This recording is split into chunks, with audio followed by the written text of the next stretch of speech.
Very bright. That is better. All right. Can you bring it down a little bit? It's like a bit blinding. Yeah, I think that's all right. All right. You're good. Good for sound there as well. Mark Bailey, Minister for Transport, Main Roads. Good thumbs up. You go okay over here? Yeah, cool. Okay. All right, look, really exciting to be here at the northern portal of Cross River Rail. We've just had 100 people have a once-in-a-lifetime opportunity to walk the Cross River Rail tunnels. It's an experience they'll never forget. When they're going to the 2032 Olympics and Paralympic Games, they'll remember this experience and tell it to their friends and family.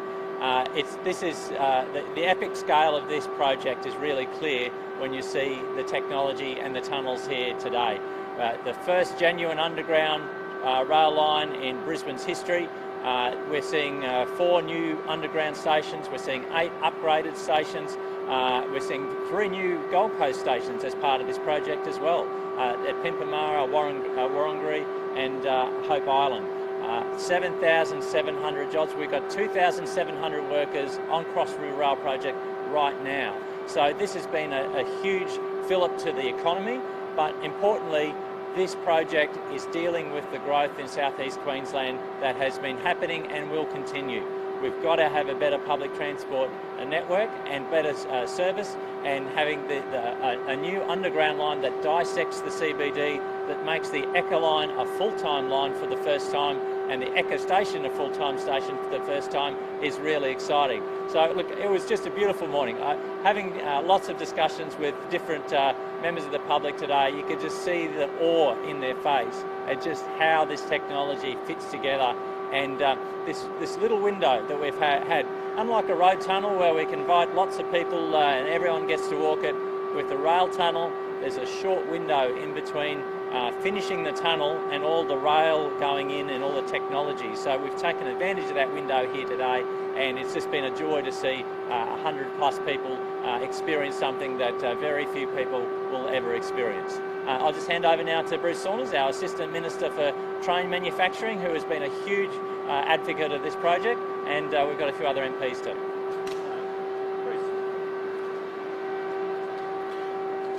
Thanks, Minister. It's great to be here today. This project is not only a Brisbane project, it's a Queensland project. It's great for regional Queensland, the supply chain for the trains right around Queensland. The major manufacturing hub will be at Torbanlea, just outside Maryborough, with a lot of regional jobs. This is a fantastic project.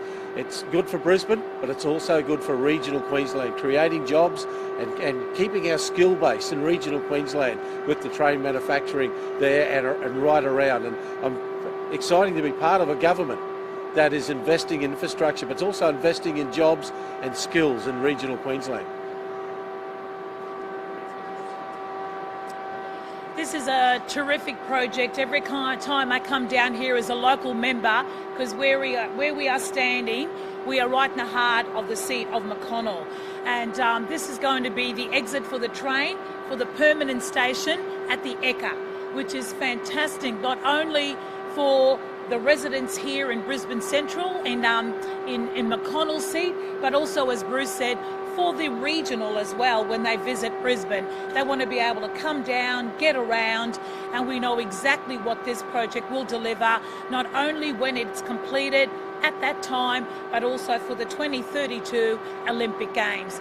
It's an excellent investment, creating jobs, giving the skills of the future, but at the same time really meeting the transport and public transport needs that the people of Brisbane and Queensland need, not now, but into the future as well. It's an amazing project. The engineering, the multi-billion dollars that are being spent here is money well invested, and it was so good to see everybody, I understand, really enjoying the walk, and it is unique to be able to do that.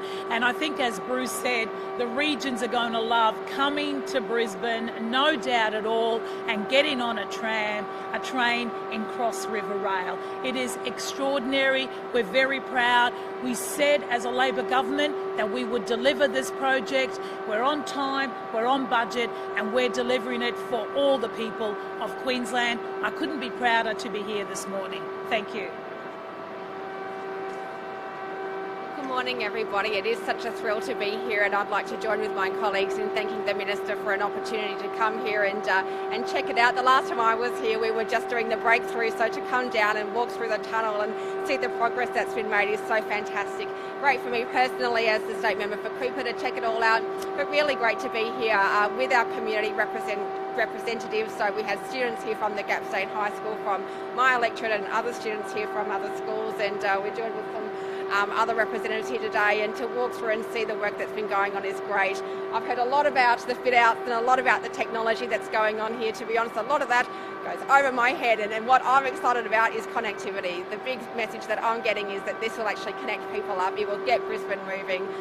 Certainly a lot of people in my electorate are really excited about this project. We've got so many people coming in and such a thirst for really good public transport, and that's exactly what this project's going to deliver, so can't wait to see it finalised.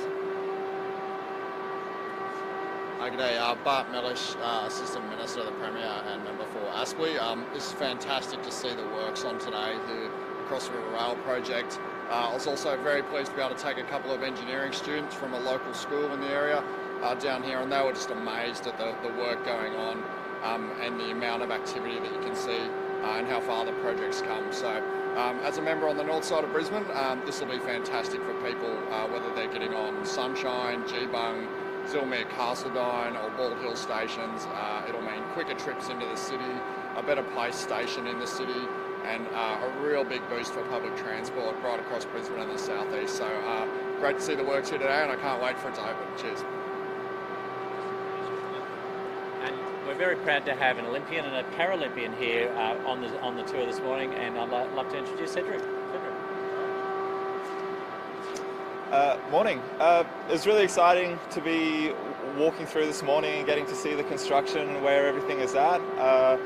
It'll be awesome to have Brisbane just a little bit better connected, and especially for the 2032 games, getting more spectators in and out of the stadiums, and making sure that is a nice, easy transition for everyone.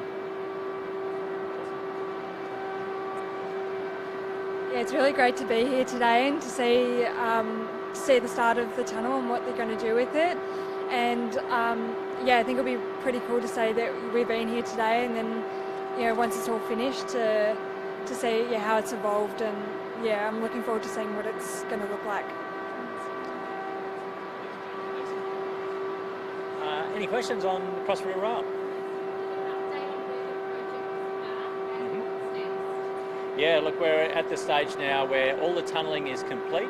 We're now building the station. So the station, we've got an 8-storey building at Woolloongabba that's the station, but you can't see it. It's just hitting the ground level now. So there's a lot of work going on underground. It's now also doing the rail laying right throughout the tunnel. So this was the short window where we have the public in, but all the technology to line the tunnels is now going in, not just the rail, but all the sort of fibre and all the sort of services and utilities, all those sorts of things are being put in. That's happening now. So we're on time to finish all the construction in 2024, and then we have a period of testing and signalling and all the technology that goes with it, and then we'll on schedule for an opening in 2025. Sorry, a little louder. Look, no, there's been fairly limited impact. There's been some, but in some of our, obviously, construction sites where it's open air, there's been some impacts of the rain, but obviously there's a lot of work going on underground as well. So it's just, we've had a few impacts like any construction site has over the last summer with the La Nina.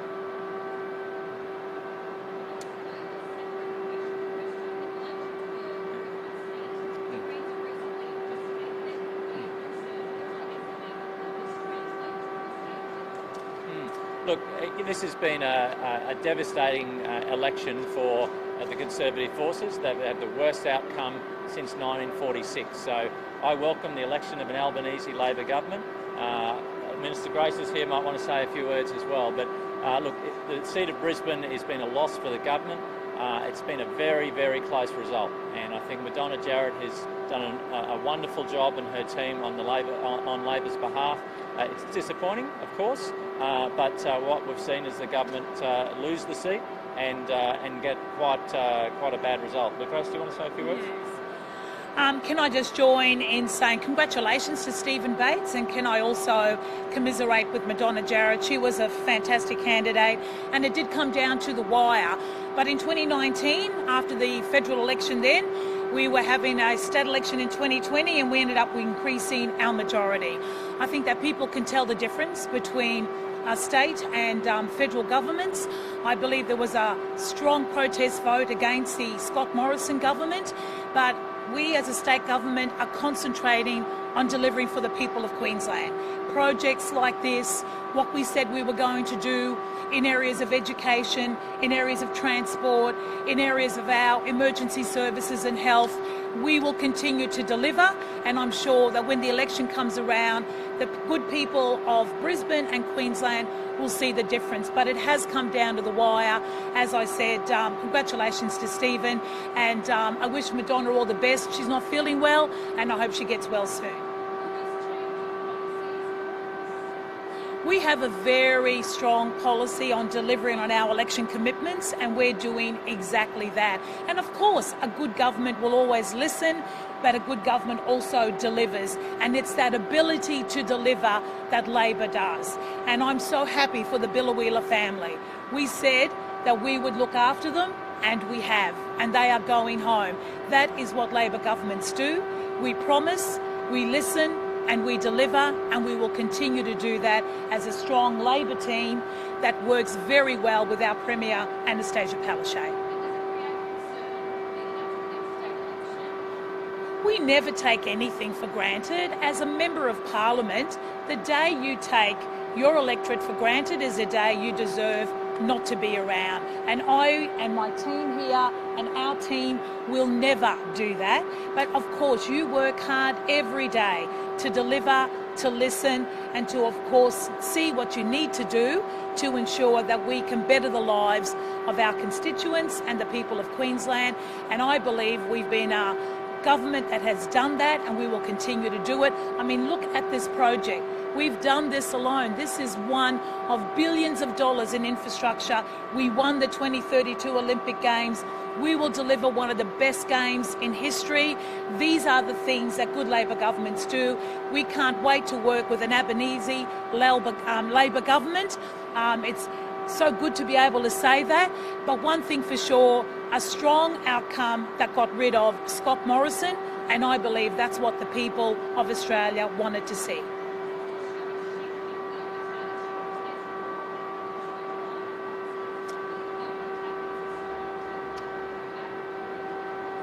Yeah, look, I think we've got a very strong environmental record and very strong climate change policy. We're delivering on that. That's the difference. When the crunch comes, we deliver on those policies. When the crunch came back when Rudd was in power and we needed to get the Greens on side, they took their bat and ball and walked away. And we are the ones that are delivering in this space. And it's all well and good to have a lot of talk, but at the end of the day, you have to deliver. That's what the Palaszczuk government is doing, and that's what an Albanese Labor government will do as well.